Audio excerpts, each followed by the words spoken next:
Bonjour à tous, bienvenue dans cette nouvelle vidéo. Aujourd'hui, on continue notre recherche du coup sur la base autonome durable, la vidéo numéro 3. Wake up. Donc maintenant, on pourrait même définir cette vidéo comme étant du coup la ferme autonome, vidéo numéro 3, puisque du coup, on a compris qu'on allait plus s'orienter vers une ferme autonome. Donc on a vu beaucoup de choses, on a vu des critères, etc., ce qu'il fallait chercher, et du coup on en était venu au terrain. Donc comment on recherche un terrain, sur quoi on doit s'orienter. Donc je suis tombé sur une bonne pépite, mais vraiment une pépite comme je les aime. C'est une vidéo de ma ferme autonome. Alors pour ceux qui connaissent un peu, je vous invite à aller voir la chaîne. C'est quelqu'un qui a réalisé son rêve de créer une ferme autonome. Donc c'est vraiment mon objectif à moi. Donc là vous imaginez bien que là j'ai suivi et je suis tombé sur cette vidéo qui était hyper intéressante et du coup il parlait de ce qu'on appelle du coup les terrains qui sont constructibles et non constructibles. Alors moi j'étais dans l'erreur avant et je le savais pas. Moi je pensais qu'au fait un terrain soit il était constructible et du coup on pouvait bâtir quelque chose dessus avec un permis de construire, etc. C'est souvent des terrains qui sont chers, qui sont souvent résidentiels, donc dans des endroits en fait où il y a d'autres maisons qui commencent à pousser. Donc on peut pas faire ça n'importe où. Et les terrains non constructibles, c'est vraiment un terrain, en fait, imaginons à côté d'une forêt, aux côtés d'un petit étang. Mais par contre, là, impossibilité de construire quelque chose dessus, et hors de question de construire quelque chose qui est pas légal, parce que du coup, je vous mettrai un lien aussi. C'est l'histoire d'un mec, en fait, qui avait un terrain non constructible et qui a construit une cabane dans un arbre. C'était son objectif. Le mec est hyper écolo, donc il avait fait tout un processus pour pas abîmer l'arbre.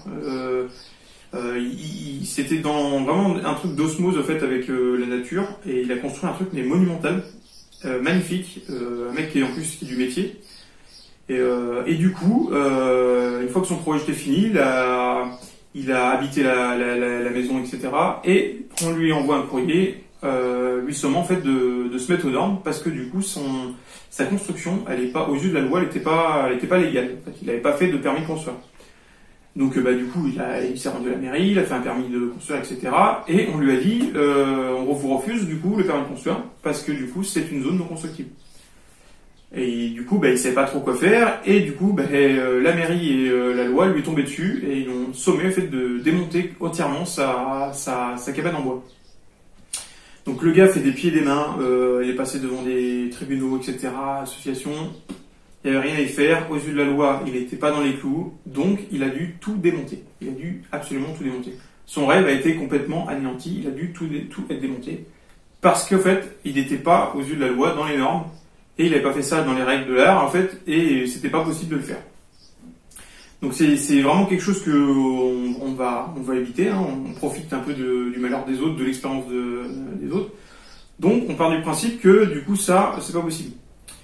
Et du coup, dans cette vidéo-là, sans vous la spoiler, si vous voulez la voir, en fait, il nous explique une chose que moi je ne savais pas. C'est que un terrain, il est soit constructible, soit agricole. Jusque-là, vous me suivez. Mais s'il était agricole et qu'il appartenait à l'agriculteur, lui, a des droits que vous n'avez pas. Il peut, par exemple, construire un bâtiment sur un terrain agricole. Ça pose aucun souci. Aux yeux de la loi, c'est possible. Donc, trouver, en fait, un terrain qui est agricole et ayant des bâtiments agricoles dessus, si vous devenez propriétaire, en fait, vous avez la possibilité de garder les bâtiments qui sont dessus et de les entretenir. Donc, c'est très intéressant parce que si vous tombez sur un terrain, imaginons, qui est vraiment en jachère, mais par contre, qui a une vieille ferme en ruine dessus, eh bien, cette ferme-là, en fait, fait partie du terrain et vous avez la possibilité de la rénover parce que, en fait, elle fait partie du terrain. Donc, on passe un peu à côté de cette histoire de dire c'est non constructible, donc il n'y a pas d'habitation dessus. En fait, si, il y a la possibilité d'avoir une habitation à partir du moment où ce bâtiment était déjà à l'origine dessus. Vous faites que l'entretenir. Donc là, super nouvelle, ça veut dire que on peut tomber du coup sur un terrain qui pourrait être intéressant, un terrain qui serait en jachère, avec plusieurs bâtiments, même s'ils sont en ruine dessus, mais ils existent. Et du coup, s'ils existent, on a la possibilité de les rénover, on a la possibilité du coup de les travailler. Donc ça, c'est quelque chose qui est quand même pas mal, du coup, dans les critères de recherche.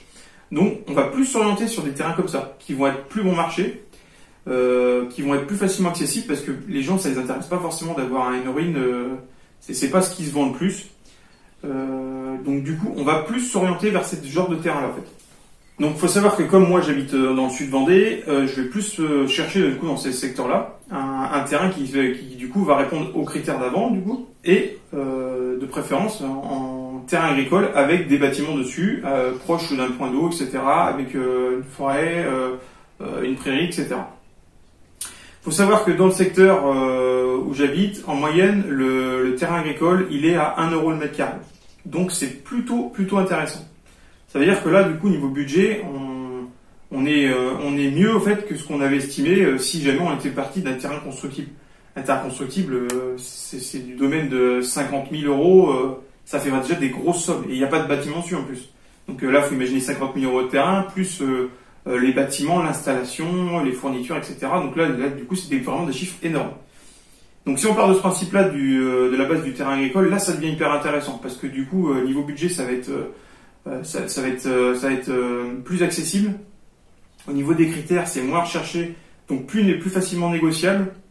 Il y a plein de côtés positifs. Alors évidemment, par contre, il va falloir le trouver. Ça, c'est forcément.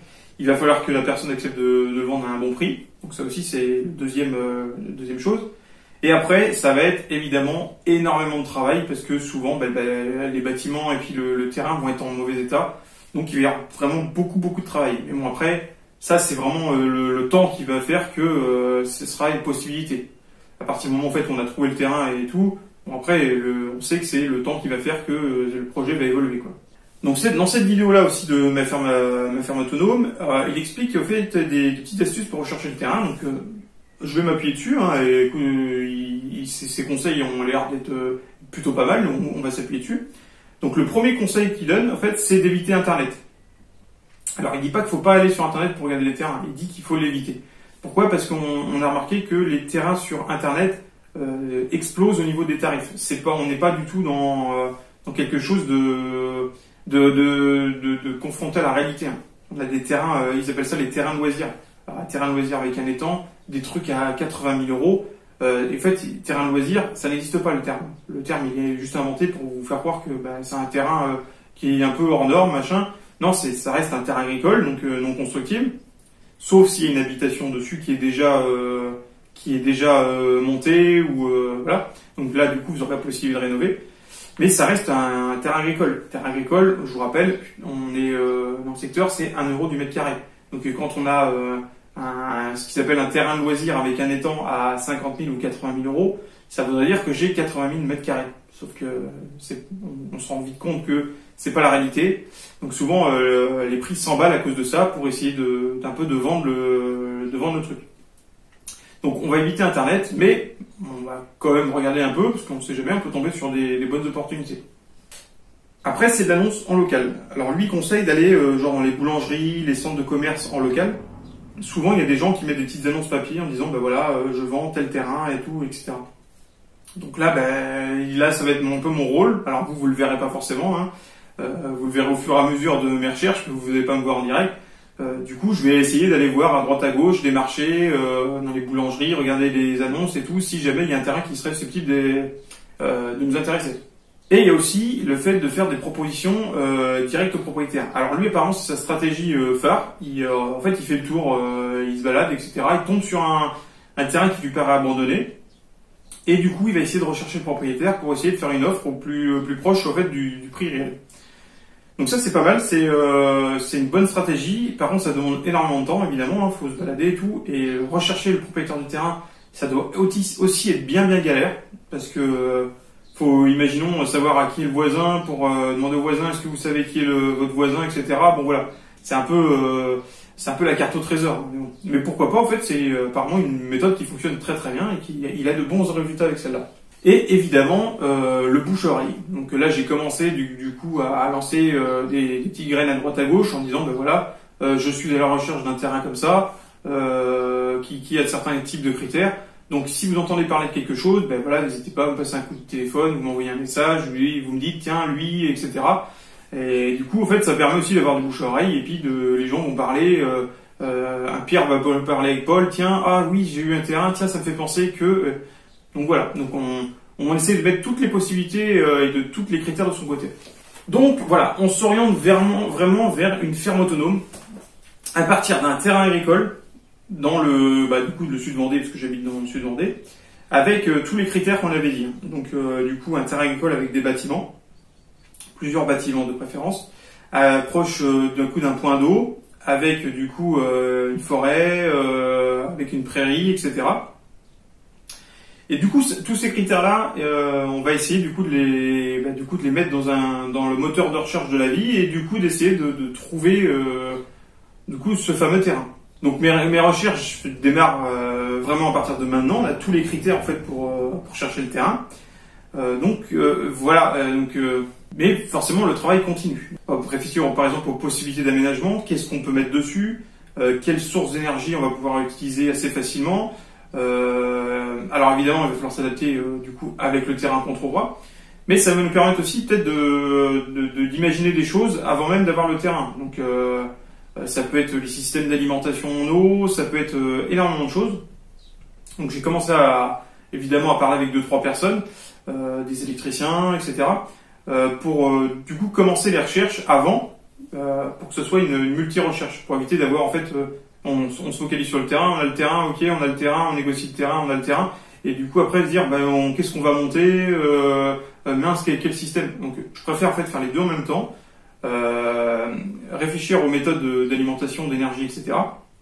Comme ça me permet en fait de faire mes recherches et prendre de l'information, tout en cherchant du coup le terrain. Comme ça, si d'aventure je trouve le terrain, j'ai déjà fait les recherches pour savoir comment je vais l'aménager. Donc je vous remercie beaucoup d'avoir suivi cette vidéo. N'hésitez pas à liker, à commenter la vidéo. N'hésitez pas aussi à vous abonner. Et je vous dis à la semaine prochaine pour une nouvelle vidéo. Salut!